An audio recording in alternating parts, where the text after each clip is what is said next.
Baik, kita boleh mulakan kitab hadis kita hari ini.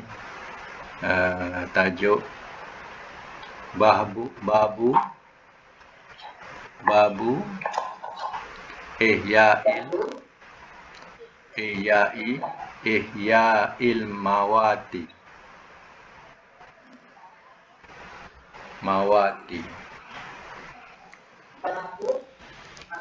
Ihya'il mawati. Maknanya menghidupkan tanah yang mati, ya. Tanah mati, tanah gersang, ya. Baik, ya. Sebaiknya kalau tak baca, tutup mic. Yang baca saja buka mic supaya suara lebih jelas, ya. Jadi siapa nak baca, buka mic. Okey, silakan. Siapa nak baca? Yang baca saja buka, ya. Okey, ya.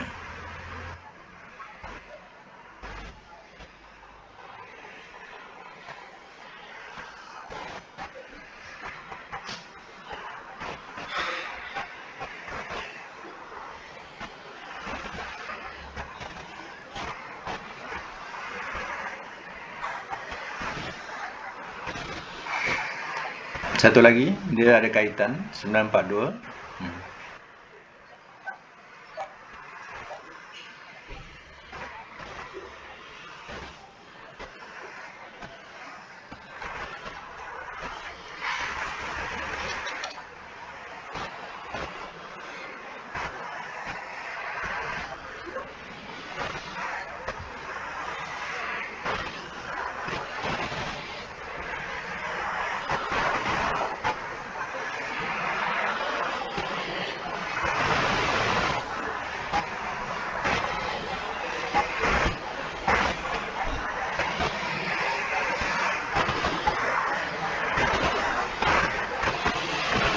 Yang roja ni mana yang paling benar lah.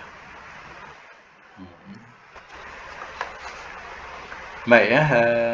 Catatkan 941 dengan 942. Sekalikan, ya.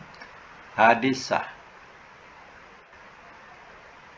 Matan menerangkan orang yang memakmurkan sebidang tanah yang tidak dimiliki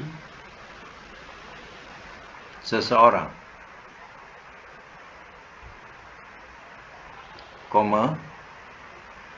maka dia lebih berhak kepada tanah itu.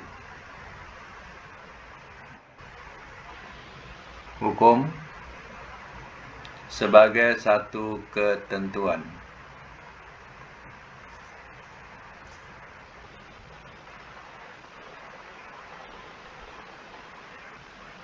Baik, ya. Hadis 941 ini maksudnya tanah yang tiada bertuan sehingga tanah tersebut gersang. Lalu ada orang yang mengusahakan tanah tersebut sehingga tanah tersebut menjadi subur. Maka orang inilah yang lebih berhak untuk memiliki tanah tersebut dan memetik hasil dari usaha pengolahan tanah itu. Jadi contoh, ya, di depan rumah dia ada reserve sungai contoh. Reserve sungai ini besar, ya. Jadi maka, ya, daripada kosong macam tu, dia tanam-tanamlah buah-buahan. Maka, ya, yang menanam ini dia lebih berhak dengan tanah itu, ya. Jadi tanah tu syaratnya ia tanah yang ia tidak ada orang dan tidak diusahakan. Sama ada tanah tu rizab sungai atau rizab jalan.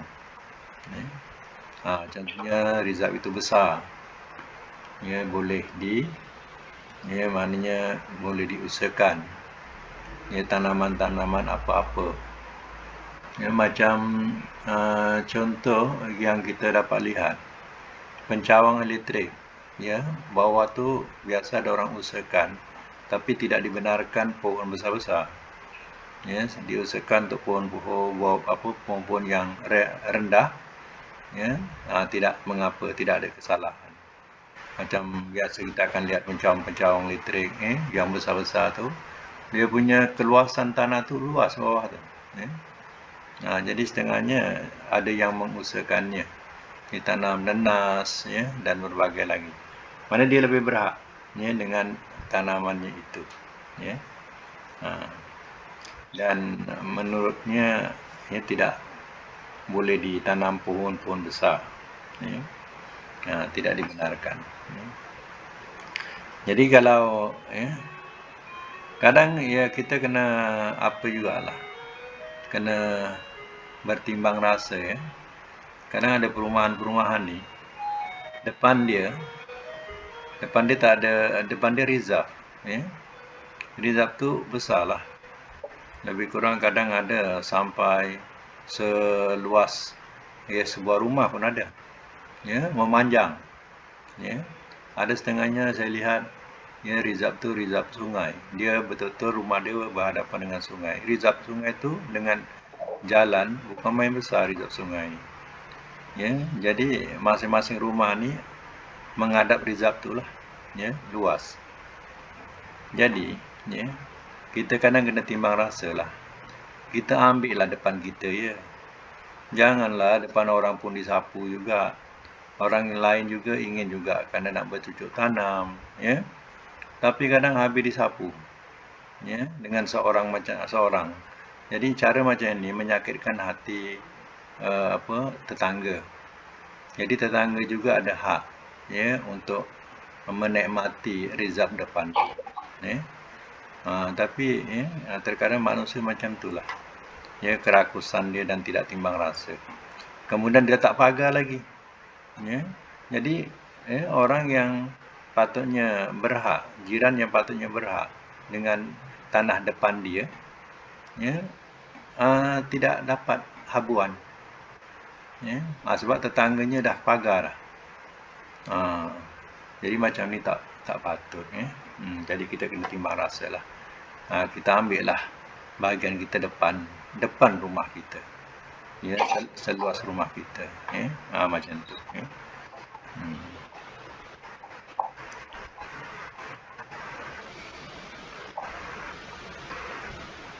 Atau seandainya, ni seandainya lah, datanya jiran tu, dia tak dapat nak usahakan, dia usahakan tak apa.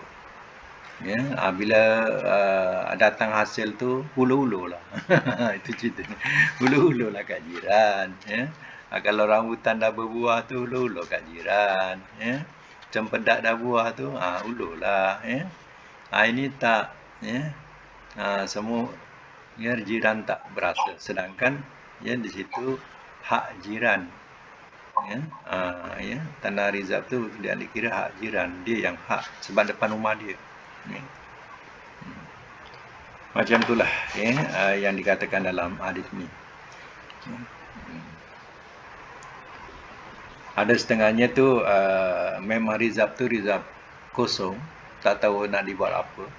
Lalu diusahakanlah kerana tanah dia berdekat sebelah dengan rizab, tapi rizab tu bukan sungai, bukan rizab apa, tapi tanah tu memang tersepit, kosong kat situ. Jadi pihak yang punya tanah atau depan tanah tu dia berhak mengusahakan rizab tu dan kemudian dia bolehlah mengambil garanti OL ke apa ke mana dibolehkan macam tu.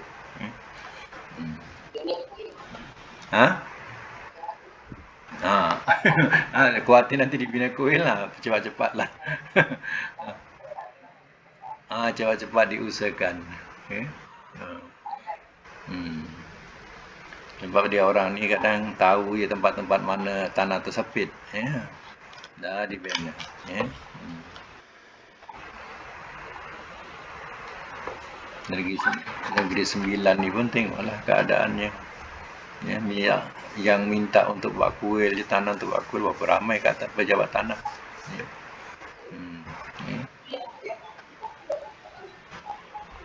Tanah kuil kan. Ya. Tak tahu sampai sekarang, tak selesai pun masalah tu.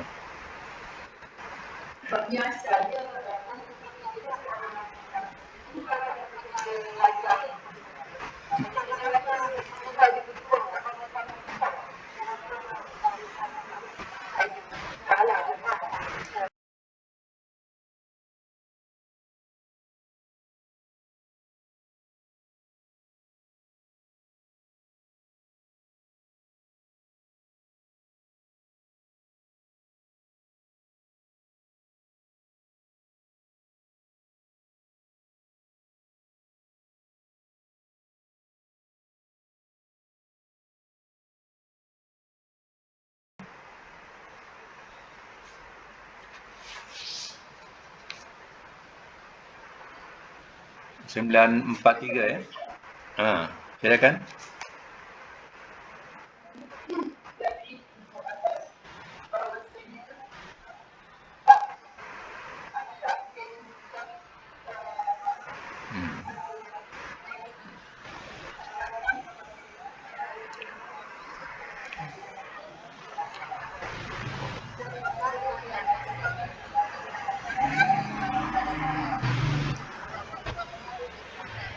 Ya.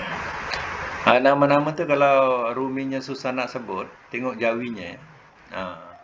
Sebabnya kadang jawi dia nak tulis jawi kepada rumi ni, dia nak meletakkan bahasa tu dengan perkataan jas ke apa ke, ya, sa ataupun sin, ya.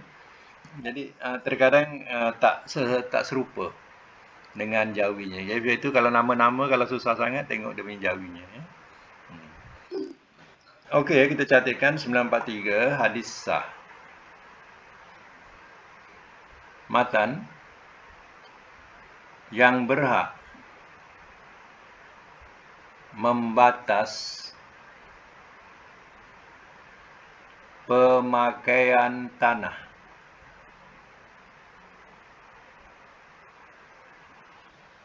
adalah Allah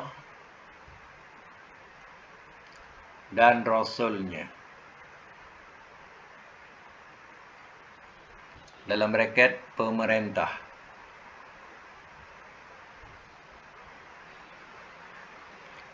Hukum sebagai satu ketentuan.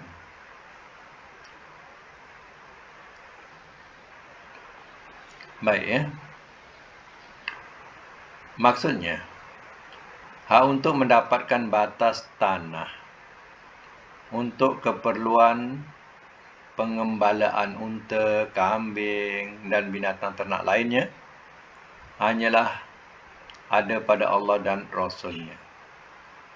Maksudnya, apabila batas-batas tanah pada hukum telah ditetapkan oleh negara atau oleh khalifah atau pemerintah, maka tidak seorang pun boleh mengembalakan pada tempat-tempat yang terlarang mengembala binatang. Ya, contohnya bisa kata selalu digazetkan hutan simpan, ya. Mana tak boleh siapa miliki, ya. Hak kerajaan contohnya, ya. Yang mana tak boleh dimiliki.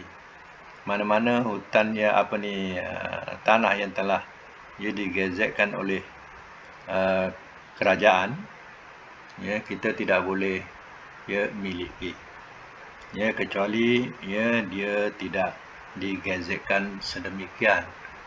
Macam contoh tadi tanah-tanah reserve, ya, diusahakan tak mengapa, tapi kalau seandainya pihak pemerintah nak, ya, kita tidak boleh berbuat apa-apa, ya.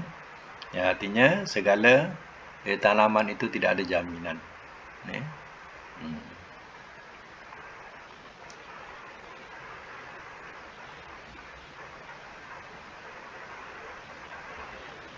Lagi 944 ni dengan 945. Siapa nak baca? Silakan. Teruskan. Yang dah baca pun boleh baca lagi. Bismillah.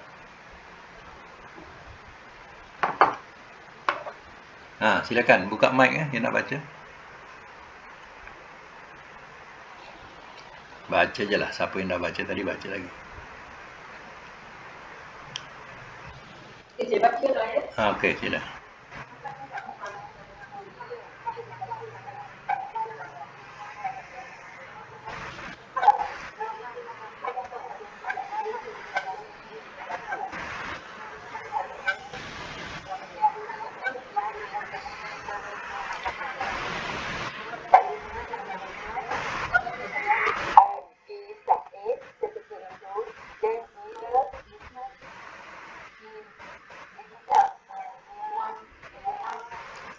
Kalau susah nak sebut, tengok Arabnya. Muwatta. Muwatta. Ni kitab Muwatta ni kitab terkenal ya. Kita kena tahu ya. Muwatta ni maknanya kitab Imam Malik. Jadi kalau mazhab Maliki, kitab besar dia Muwatta namanya. Ni terkenal ni. Jadi kita kena ambil tahu jugalah. Bila orang sebut kitab Muwatta, tu mana kitab Imam Malik atau mazhabnya disebut mazhab Maliki. Kalau kita Imam Syafi'i kena tahu juga kitabnya Al-Um. Al-Um. Al-Um Kalau Imam Syafi'i kitab besar dia yang jadi mazhab anutan kita iaitu kitab Al-Um. Kalau Maliki itu Muwatta. Jadi kita dalam bab imam-imam ni kita kena respect dengan Imam Malik. Sebab dalam banyak 4 mazhab ni, Imam Malik lah yang paling tua. Semua berguru dengan Imam Malik. Termasuklah Imam Syafi'i. Jadi jangan kita remehkan Imam Malik. Imam Malik lagi pun hebat. Jadi Imam Syafi'i sendiri pun berguru dengan Imam Malik. Kau mana? Dia orang Arab lah. Dia orang Arab. Dia sebutlah Maliki.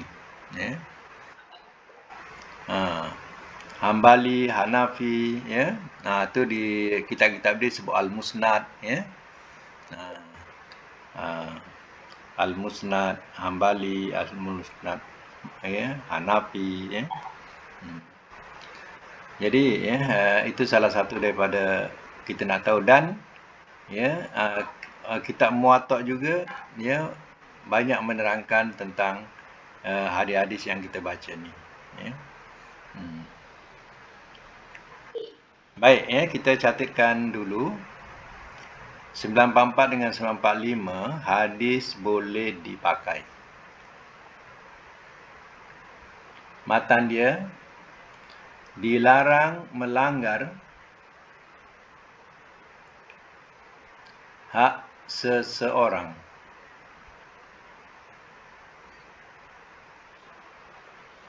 Hukum haram.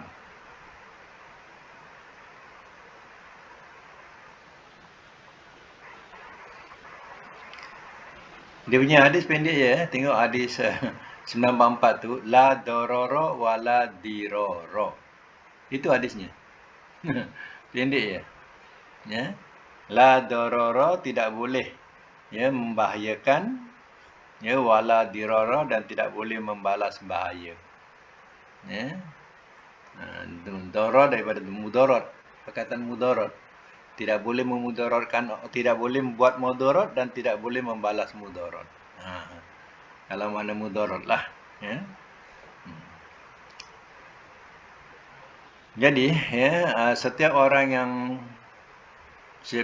orang tidak boleh bertindak merugikan orang lain. Dan orang lain yang merasa dirugikan tidak boleh membalas dengan tindakan yang merugikan pula. Tetapi orang yang merasa dirugikan hendaklah mengadukan perkaranya ke pengadilan untuk memperoleh keputusan hukum serta cara adil. Ya. Misal kata, ya, kita besarkan rumah, tapi ya makan tanah orang, termakan tanah orang, ataupun kita buat pagar, ya, pagar kita makan tanah orang atau kawasan orang, ya, itu kalau tak boleh selesai di bawah, kena bawa pengadilan. Dulu kita dengar kisah kan, ya, sampai bergaduh-gaduh, ya. Ya, orang hebat juga, ya. Tapi ambil kawasan orang. Ya. Jadi akhirnya bawa ke mahkamah juga. Tak habis kat bawah. Ya. Tetaplah salah. Ya. Bukan hak dia.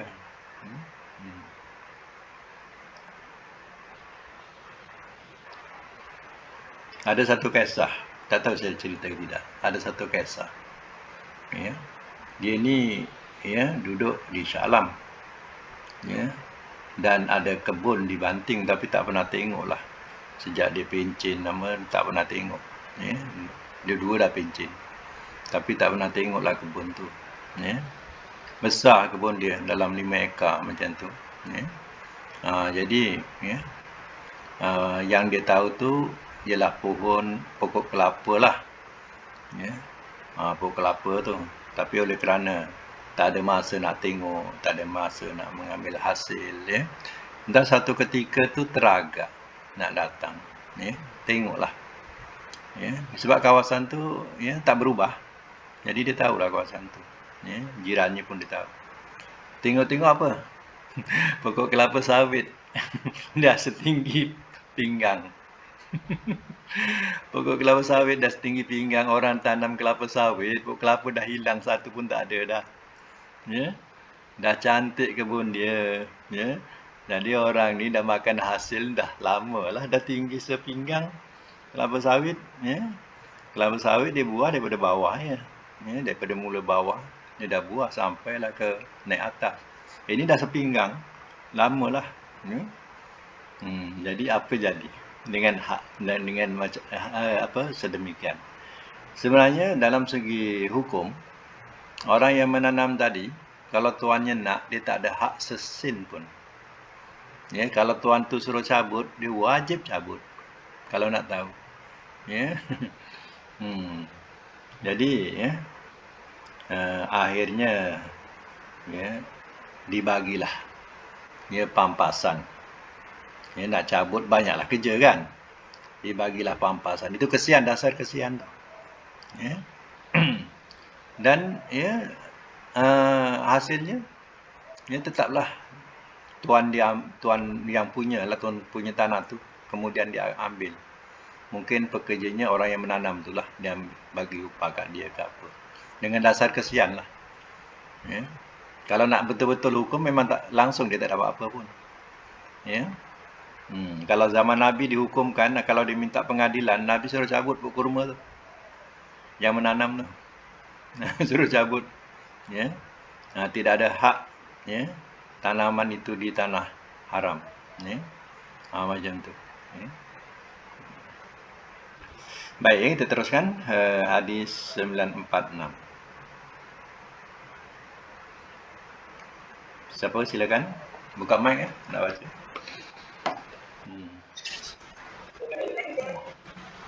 Siapa dulu tu? Dua tu.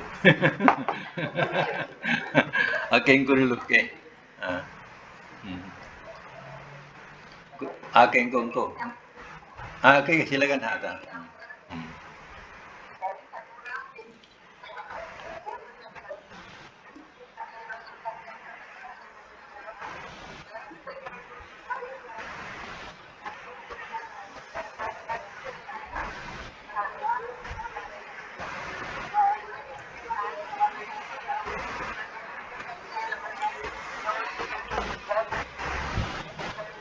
Jarul.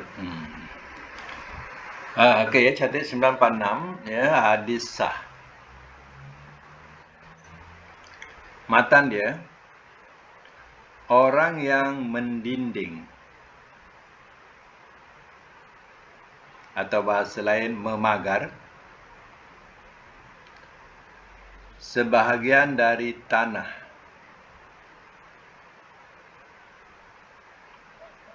yang tidak dimiliki seseorang,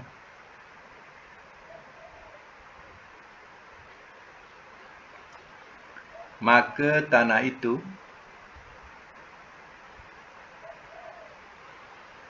menjadi hak miliknya. Hukum sebagai satu ketentuan.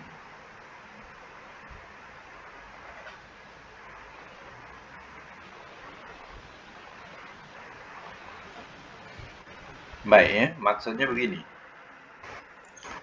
Apabila pemilik tanah telah menetapkan batas-batas tanahnya atau perkarangannya, maka tanah itu adalah merupakan hak mutlak. Hak mutlak dirinya. Yang menetapkan batas-batas tanah itu biasanya disaksikan oleh orang-orang yang berkepentingan. Dalam masa sekarang, ketetapan batas tanah harus pengetahuan lembaga, badan pertanahan atau pejabat tanah. Biasanya yang kita tahu ialah tanah tersepit. Tanah tersepit ni tak ada orang. Tak ada orang miliki, melainkan itu dikira macam tanah kosong yang nak dikira hak kerajaan lah. Dan orang yang mengusahakan atau memagar ni, kemudian dia mohon grant sementara dan sebagainya, dia dapat. Maka dia berhak untuk memiliki tanah itu atau mengerjakan tanah itu. Jadi dalam hal ini ada hadisnya, ada keterangannya, dibolehkan. Biasa tanah tersepit. Ada satu kisah lagi, dia dapat tanah, memang tanah tu kosong. Dia usahakan untuk buat stesen minyak. Ini satu cerita, buat stesen minyak. Semua kereta kerja semua dah siap, dah apa. Tapi bila sampai masanya, ia tak diluluskan tanah tu. Rupanya ini yang masalah, kadang tak campur politik. Orang macam ni kena tendang. Rupanya orang lain dah masuk dah. Letak nama orang lain. Naik juga. Petropam, tapi bukan yang mula-mula yang minta. Ini zalim menzalimi lah, tindak menindas. Jadi kadang berlaku macam tu. Macam ni dikatakan sebagai satu kezaliman. Bahagian yang meluluskan itu ada berlaku zalim. Jadi sebenarnya hak orang yang menjumpai mula-mula itu, itulah yang ada hak sebenarnya. Dan ada setengah tempat macam di Negeri Sembilan dulu ada satu kawasan ni orang cacak dia cacak buat rumah, tapi tanah tu memang tanah kerajaan lah, bukan diwartakan sebagai tanah dilarang, tak diwartakan. Orang cacak kawasan, kemudian dia buatlah pondok situ, banyaklah pondok-pondok macam setinggan. Tapi akhirnya mereka dapat geran. Mereka dapat geran. Bila dapat geran, rumah mencanak macam maligai-maligai. Naik. Sebelum tu rumah cincai lah. Pasal nak dapatkan tapak tu. Yelah. Masa tu lot main tembak je. Main cacak-cacak je. Betul. Dah dapat geran. Tak, dah dapat geran. Setelah dapat geran. Masing-masing dah dapat geran, itu baru berlaku dijual. Dia jual lah dengan harga semasa. Ya. Itu dia katakan sebenarnya mengikut keterangan yang kita tahulah. Sebenarnya itulah salah satu cara nak menempatkan orang Melayu di kawasan Seremban. Dia orang Melayu kurang, undi pun kurang orang Melayu. Jadi cara nak meletakkan wakil rakyat, dibiarkanlah buat macam tu. Mungkin dia juga bagi jalan. Ya. Jadilah kawasan tu kawasan Melayu. Ya. Besar kawasan dia. Ya. Dulu main cacak je. Letak pancang kayu je. Dia tetap pondok. Ya. Jadi masing-masing dah dapat lot, setengahnya dia memang buatlah rumah, setengahnya mereka jual. Ya. Kata orang harus kita pijak. Jual lah. Kita pijak. Dijual. Tapi rugilah yang jual ni. Baik, kita teruskan lagi. Ini masih bab tanah lagi. Lagi, teruskan. Hari 947 ya. 947. Siapa tadi? Engkau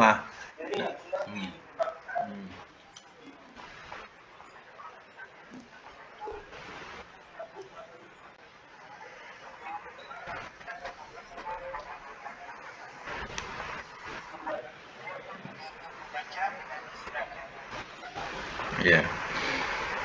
947 catatkan hadis boleh dipakai.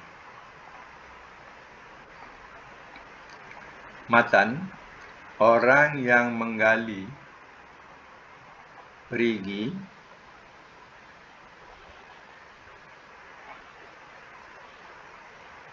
di tanah yang tidak dimiliki seseorang,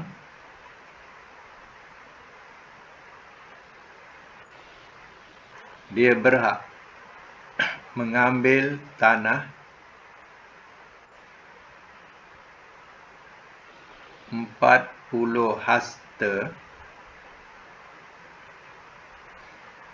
sekeliling perigi itu.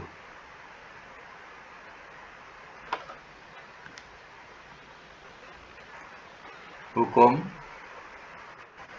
sebagai satu ketentuan.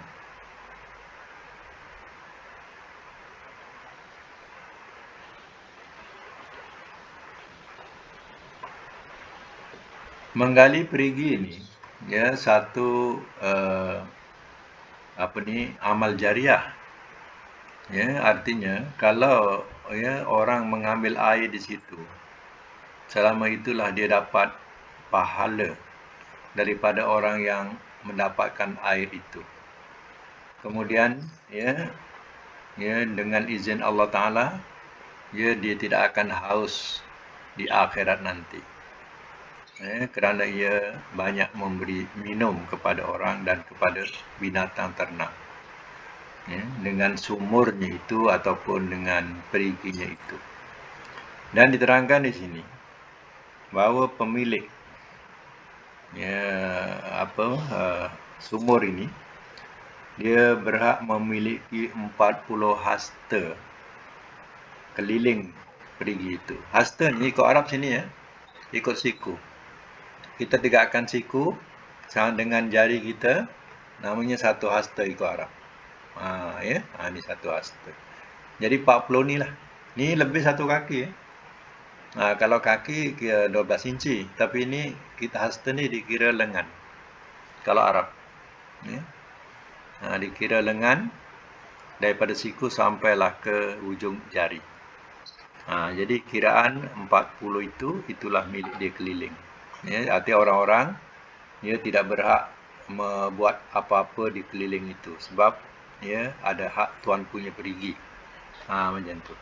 Dia nak mengambil air, dia tak ada salahnya. Tapi keliling itu adalah hak dia, hak yang menggali. Baik, lagi apa? Hati hadis 947 sekarang 948. Silakan.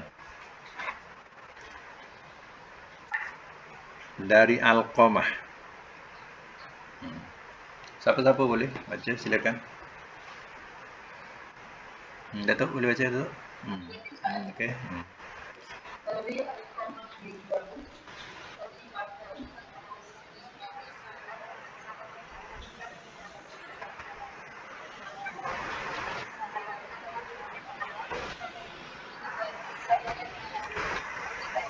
Ya. 948 ia hadis sah.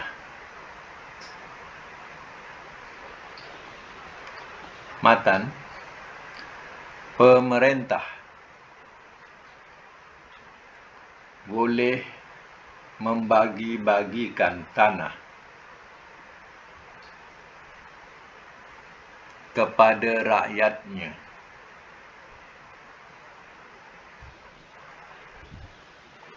hukum mubah.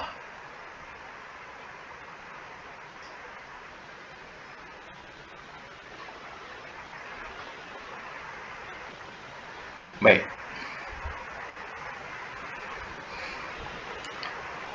Hadis 948. Tanah yang Rasulullah berikan kepada Alqamah adalah tanah yang tidak bertuan dan diberikan kepadanya untuk dimilikinya selamanya atau untuk jangka tertentu. Terkadang ada tanah-tanah ini dikatakan sebagai anugerah, kerana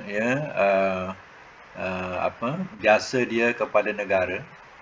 Kerajaan kadang memberikan memberikan tanah kepadanya sebagai satu anugerah. Bahawa itu tidak salah.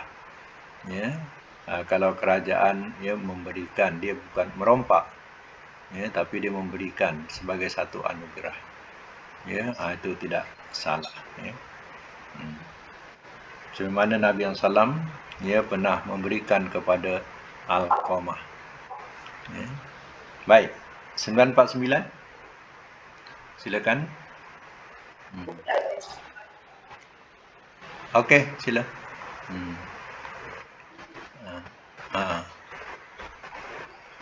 Yang lain teruskan. Sila.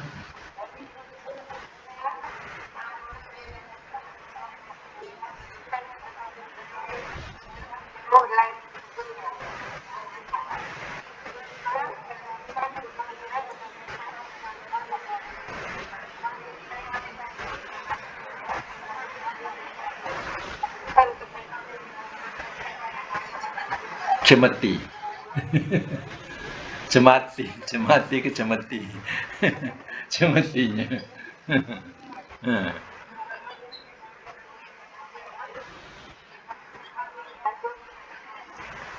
Ya. Okey, catatkan lagi hadis 949, hadis lemak. Matan menerangkan salah satu cara untuk membagi tanah pada rakyat.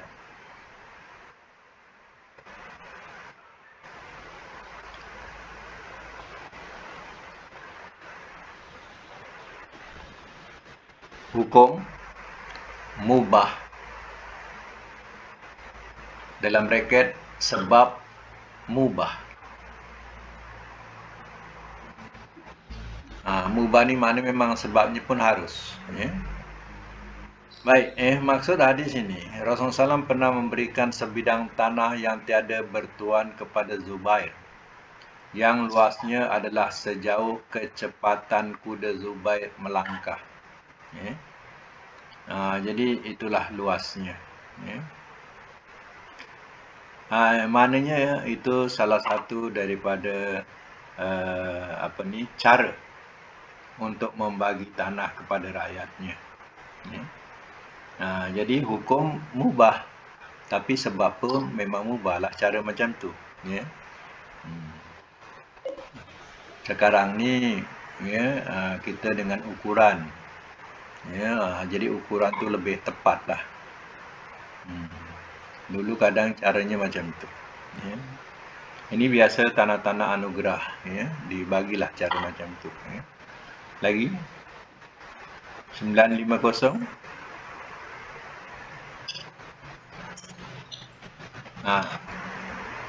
Sambung. Puan Siti boleh sambung lagi? Dari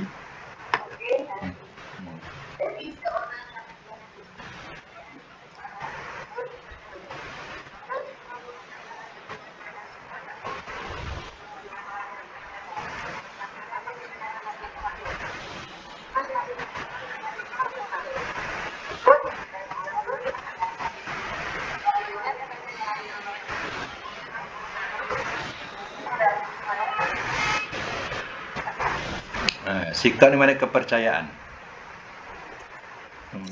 Sikap tu mana kepercayaan. Waru-warinya dia maknanya dapat dipercayai. Baik, 950 hadis sah. Matan, manusia bersekutu dalam 3 benda.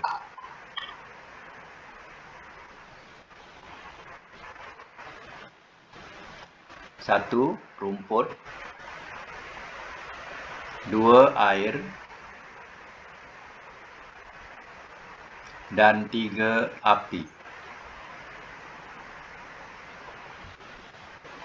Yang ada di tempat-tempat yang tidak dimiliki seseorang.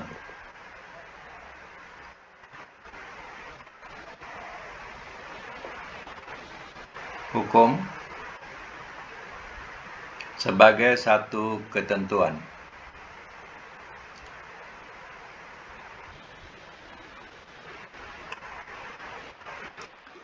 Jadi 3 perkara ini orang tidak boleh miliki. Pertama ialah dikatakan rumput. Ya, rumput yang bukan kebun seseorang.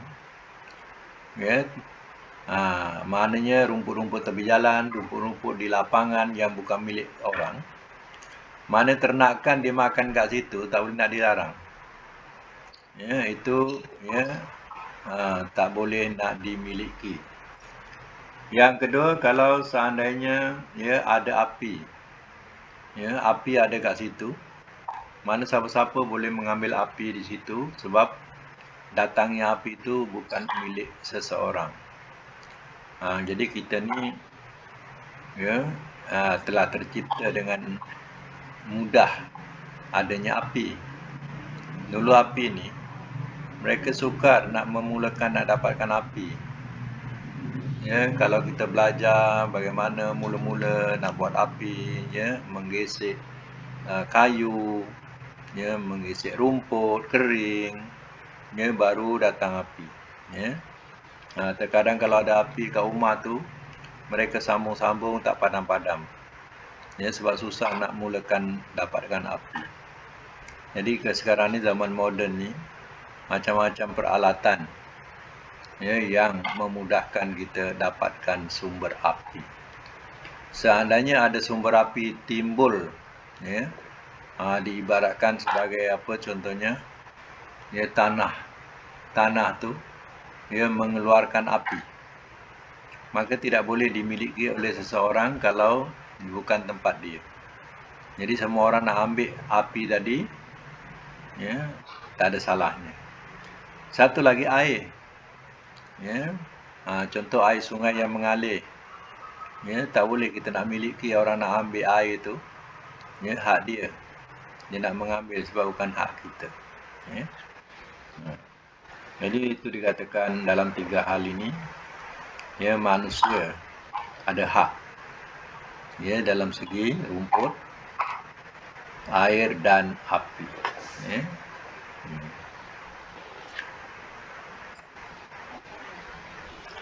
Syaratnya ia tidak milik seseorang.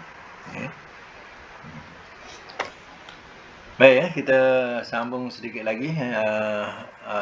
Bab baru disebut sebagai babul waqfi. Babul waqfi. Bab wakaf.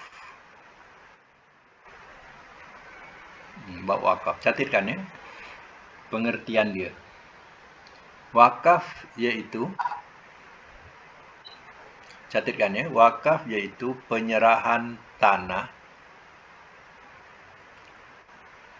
atau barang-barang tidak bergerak oleh seseorang kepada kepentingan masyarakat untuk dimiliki oleh umat selama-lamanya.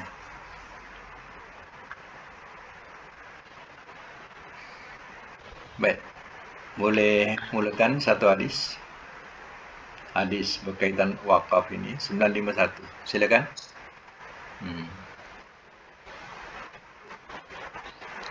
Buka mic. Datuk, boleh silakan Datuk. Ya.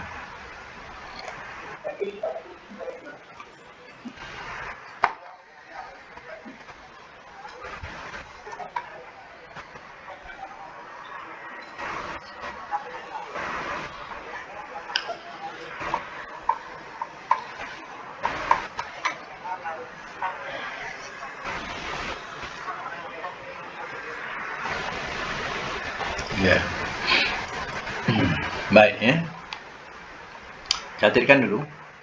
951 hadis sah. 951 hadis sah.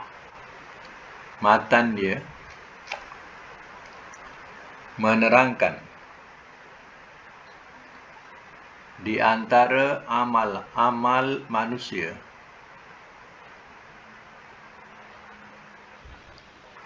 yang ganjarannya berjalan terus ialah barang wakafnya selama barang itu ada.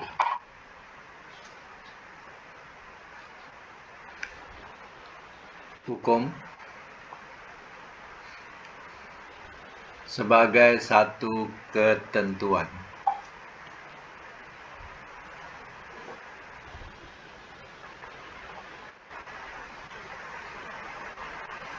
Perhatikan hadis ini. Kebanyakan mereka baca hadis ini tapi masih lagi meragui. Baik. Semak semula Hadis yang dari Abu Hurairah bahwasanya Rasulullah SAW bersabda, "Iza mata benu Adam, apabila mati anak Adam, in qata'a, terputus." In qata'a tu berapa huruf? Alif nun qaf ta ain. 5 huruf tu. Bab khumasi. In qata'a, telah terputus anhu darinya, amaluhu oleh amalnya, illa melainkan min salas, daripada 3. Bayangkan, bila mati anak Adam, terputus amalnya, habis amal kita, kecuali yang kita tinggalkan ada 3, iaitu sodakotin jariyah. Kalau ada sedekah jariyah. Jariyah ni dengan makna mengalir, jaro, daripada perkataan jaro, mengalir. Sedekah yang mengalir. Yang kedua apa? Au ilmin yuntafa'u bihi, atau ilmu ia memberi manfaat dengannya. Ilmu yang ditinggalkan di dunia yang dapat memberi manfaat ya kepada umat. Ya. Apalagi ilmu itu ilmu Quran atau hadis, itu ada ilmu yang memberi manfaat untuk umat. Atau lagi waladin solihin, anak yang soleh ya ada ulah ya, ia mendoakannya. Jadi anak soleh ya, tapi anak ini mendoakan orang tuanya. Ya, wahai Tuhan kami, ampunkanlah dosa-dosa kami dan dosa kedua ibu bapa kami. Kasihanilah keduanya sebagaimana keduanya mendidik kami waktu kecil. Ya. Nah, itu adalah doa ya anak-anak yang soleh. Tapi kalau ya anak namanya soleh seorang, satu lagi solehah, ini tak pernah doakan, tak ada erti lah. Ya. Nama anaknya satu soleh, satunya lelaki, yang perempuan solehah. Ya, tapi tak mendoakannya. Ya. Tak ada erti lah. Ya. Jadi walaupun ya, nama bukan soleh solehah tapi nama Maryam, ya, contohnya, tapi dia mendoakan orang tuanya. Ya. Itu salah satu yang kita tinggalkan. Ya. Jadi kena ingatlah, amal kita semua dah terputus dah. Tak ada siapa nak boleh tolong. Orang kadang bagi kita Fatihah sampai tak tidak. Ya. Orang kadang bacakan Quran kat kita sampai tak tidak. Ya. Sebab yang tentunya ya amalan kita bukan orang tolong. Kalau kat dunia ni orang tolong. Ya. Orang boleh tolong kat dunia. Tapi bila kita dah mati, ya, tak ada siapa nak boleh tolong amal kita kecuali kita sendiri yang dulu pernah melakukan dan kita pernah meninggalkannya. Baik, kita ulas balik sedekah jariah. Contohnya, ya, dia wakafkan tanah untuk perkuburan. Ya, jadi tanah ini jadi tanah wakaf. Tapi kebanyakan tanah kubur ni adalah tanah wakaf. Ya. Jadi bila tanah wakaf, kena faham-fahamlah. Janganlah buat istana atas tanah wakaf. Bukan hak kita. Ya. Tanah tu bukan hak kita. Yang kita buat istana untuk mak kita buat apa? Ya. Untuk ayah kita buatkan istana atas tanah wakaf. Sedangkan tanah wakaf ni untuk hak umum. Satu masa, ya, kalau orang lain pula nak masuk, ya, kita kena keluarkan. Ya, jadi orang lain pula nak masuk, ya, kita kena keluarkan. Ya, macam di negara Arab tu, ya, macam di Makkah, di Madinah. Ya, tanah yang terhad, yang mati ribu-ribu, ya. Jadi, ya, berulang alik lah orang lain pula masuk. Yang lama kena keluarkan, ya. Jadi di tempat kita pun, ya, kena tahu tanah wakaf ni satu ketika nanti kita akan berhadapan dengan ya masalah perkuburan. Ya. Semua dah jadi rumah sana sini. Ya, tanah perkuburan pun dah jadi sikit. Ya, ini dah Covid lagi ya cepat lagi penuh kubur. Ya. Kes Covid ni lagi lah cepat penuh kubur. Ya. Hari itu baru kat sebelah tepi sana hujung tu. Sekarang dah sampai depan dah. Ya. Bila datang balik dah sampai depan. Ya Allah cepatnya. Ya. Jadi satu masa kita juga akan ya berlaku di tempat kita ya masalah perkuburan semua bangsa. Ya. Jadi ya mana yang kubur yang dah lama-lama dah ribu tahun ke dah ratus tahun akan digali semula, ditanamkan orang lain pula. Ya. Namanya pun tanah wakaf. Ya. Sebab itulah kita tak boleh buat sewenang-wenang.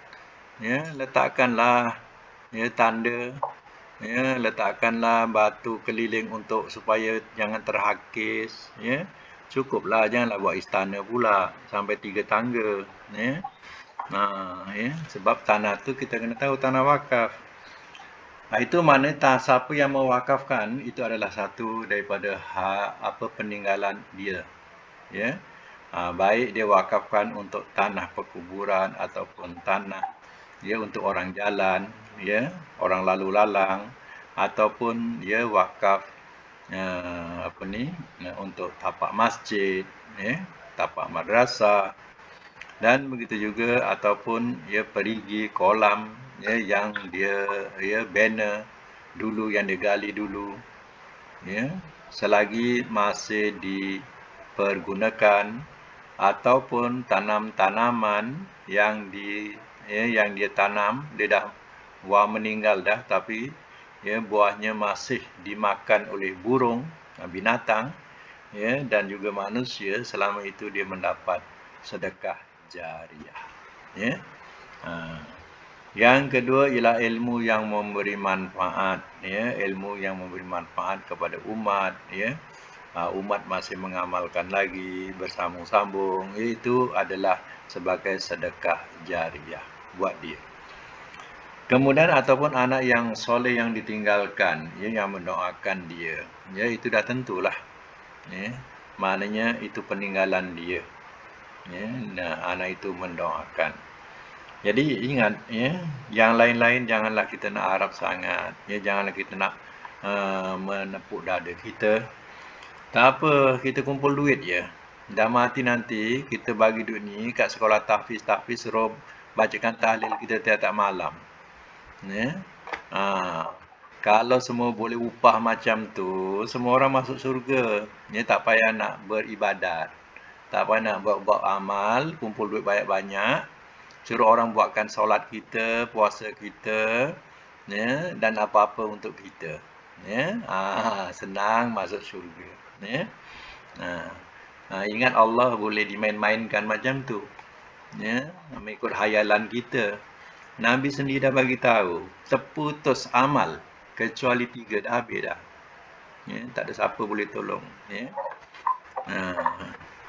Macam itulah kisahnya mengenai tentang wakaf. Ya, jadi selama hidup, ya, jangan lupa kita buat sesuatu amal yang boleh mendatangkan sebagai amal jariah. Ini dikatakan mana tadi tetap ya, yang masih tetap masih berguna. Contoh kita wakafkan kipas. Kipas tu selama masih berguna, ya masa itu kita dapat sedekah jariah dia. Ya, pahala. Tapi kalau kipas tu dah tak jalan, dia dah tak boleh, dia dibuang lantung sampah. Habis lah ya, tak ada lagi. Itu habis kita punya sedekah jariah kita. Ya. Kita ke mana-mana kita pergi singgah tempat solat tak ada telekung. Oh, kita tinggalkan telekung situ. Kesian orang-orang kadang tak bawa telekung nak solat. Ya, jadi itu sebagai sedekah jariah selama telekung tu boleh digunakan. Atau selipar yang dia nak ambil wuduk tak ada selipar, letak selipar. Selagi selipar tu boleh digunakan, selama itu kita dapat pahala. Senang nak buat pahala macam tu. Tapi itu bersifat sementara.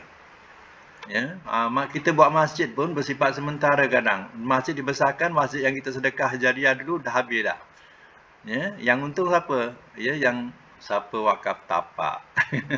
Tapak dia tak beralih. Ya, binaan terkadang berubah. Teringat orang dulu dia wakaf tanah, kemudian surau ni tak surau wakaf, maknanya hasil daripada orang ramai lah. Kemudian dibuat pembinaan surau baru, surau lama dah kena runtuh. Jadi wakaf-wakaf orang dulu dah habis dah. Ya. Mana yang tapak tu tetaplah, tapi yang bangunan dia dah tak ada dah habis dah. Itu kalau bangunan tu kadang ada bersifat sementara. Ya. Tapi kalau tapak tak lari. Ya. Okey ya, sekadar ini dulu. InsyaAllah kita akan sambung semula akan datang. Ya, mudah-mudahan kita dapat manfaat daripada pelajaran tadi insyaAllah. Ya, Sadaqallahul Azim wa sadaqa Rasuluhul Karim.